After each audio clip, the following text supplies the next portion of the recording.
Hello biryani লাভার ভাই ও বোনেরা, আজ তোমাদের সাথে শেয়ার করছি ইন্ডিয়ার মধ্যপ্রদেশের মোরাদাবাদের ফেমাস চিকেন বিরিয়ানি।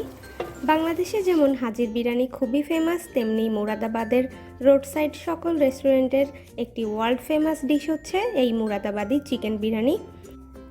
এই বিরিয়ানি রান্নায় খুবই কম উপকরণ ও মশলা ব্যবহার করা হয়, তারপরেও এটি খেতে যে এত রিচ ও ফ্লেভারফুল হয় তা তোমরা মুখে দিলেই বুঝতে পারবে এটা বিরিয়ানি খাচ্ছ না অমৃত। আসলেই এই বিরিয়ানির রেসিপিটা খুবই ইয়াম্মি এবং টেস্টি, আর এটা রান্না করার পদ্ধতিটাও খুবই সহজ। আশা করছি তোমাদের কাছে নিশ্চয়ই এই রেসিপিটি ভালো লাগবে, আর ভালো লাগলে ভিডিওটি সম্পূর্ণ দেখে ভিডিওতে লাইক কমেন্ট শেয়ার করতে ভুলবে না।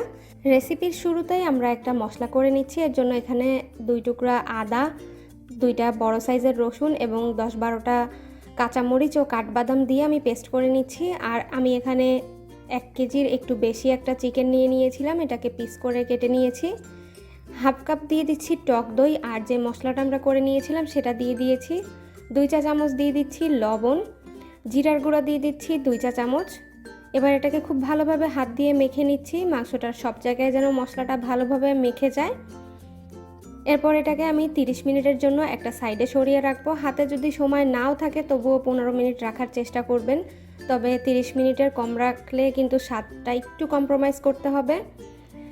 এরপর আমরা আরেকটা মশলা নিয়ে নিচ্ছি। 1 চা চামচ গোলমরিচ, 1 চা চামচ শাহি জিরা, 1 চা চামচ লবঙ্গ, 1 চা চামচ এলাচ, একটা স্টার এলিশ, একটা বড় জয়ফলের অর্ধেক এবং একটা বড় এলাচ, আর নিয়ে নিয়েছি একটা জয়ত্রীর টুকরা, সাথে দিয়ে দিচ্ছি দারচিনি এবং তেজপাতা। এবার এই মশলাগুলোকে একটা সাইডে সরিয়ে রাখছি, আর আমি একটা প্যানের মধ্যে তেল দিয়ে দিলাম হাফ কাপ পরিমাণ।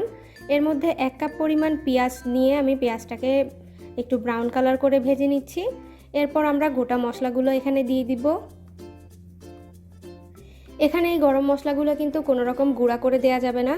মুরাদাবাদের আসল বিরিয়ানির টেস্ট পেতে হলে আমার প্রত্যেকটা স্টেপ ফলো করতে হবে। এরপর আমরা এর মধ্যে চিকেনটাকে অ্যাড করে দিব, ম্যারিনেশন করে রাখা চিকেনটা। নেড়েচেড়ে ভালোভাবে মিশিয়ে নিচ্ছি। পেঁয়াজটাকে কিন্তু একেবারে পুড়িয়ে ফেলা যাবে না। এই রান্নার মধ্যে কোনো রকম বিরিয়ানির মশলা ব্যবহার করা হবে না, শুধুমাত্র এই গোটা মশলাগুলোই দিতে হবে, আর লাল মরিচ বা হলুদের গুঁড়াও ব্যবহার করা যাবে না। বিরিয়ানিটা কিন্তু অনেকটা সাদাটে টাইপের হবে। চিকেনটার মধ্যে আমি সামান্য পরিমাণ পানি অ্যাড করে দিব, হাফ কাপ, আর ঢাকনা দিয়ে ঢেকে রান্না করব চিকেনটা ভালোভাবে সেদ্ধ হয়ে যাওয়া পর্যন্ত।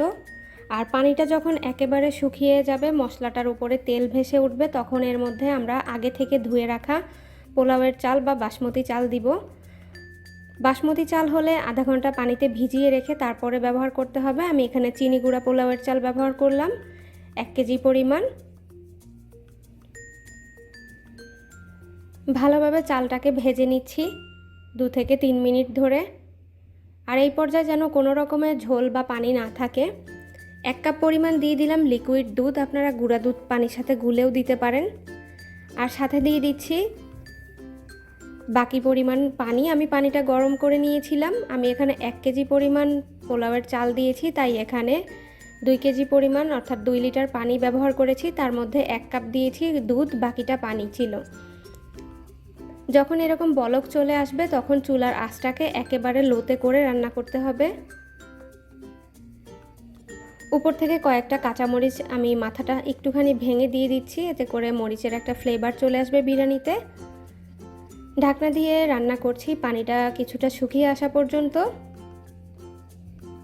পানিটা শুকিয়ে আসলে আমরা এর মধ্যে কিছু গুঁড়া দুধ, কাজু বাদাম এবং কিশমিশ দিয়ে দিয়েছি, আর 1 চা চামচ জাফরান দিয়ে দিয়েছিলাম, আর কেওড়ার জল আর গোলাপ জল দিয়েছি 1 চা চামচ করে। ভিডিওটা কোনো কারণে স্কিপ হয়ে গেছে। একেবারে লো আঁচে রান্না করেছি আমি 10 মিনিটের জন্য। 10 মিনিট পর চুলা থেকে নামিয়ে আমি পরিবেশন করছি। দেখুন রাইসটাও একেবারে ঝরঝরে হয়েছে, আর এই বিরিয়ানি যে কত টেস্টি তা একবার রান্না না করে খেলে বুঝতে পারবেন না। Super tasty. আমার হৃদয়ের এক কোণে তো এই বিরিয়ানির জন্য জায়গা করেই রাখলাম। প্রতিবার আমি বিরিয়ানি রান্নার সময় চেষ্টা করব এই রেসিপিটা ফলো করার। আমার পরিবারের সাথে সাথে আমারও খুব পছন্দ হয়েছে এই বিরিয়ানিটা। আশা করছি আপনাদেরও ভালো লাগবে। আর এই ভিডিওটি ভালো লেগে থাকলে অবশ্যই লাইক কমেন্ট শেয়ার করতে ভুলবেন না। আর কে কোথা থেকে দেখছেন আমার রেসিপিটি অবশ্যই কমেন্টস করে জানাতে পারেন। দেখা হবে আরও নতুন নতুন রেসিপি নিয়ে নেক্সট এপিসোডে। ভালো থাকবেন ততক্ষণ সকলে। আসসালামু আলাইকুম।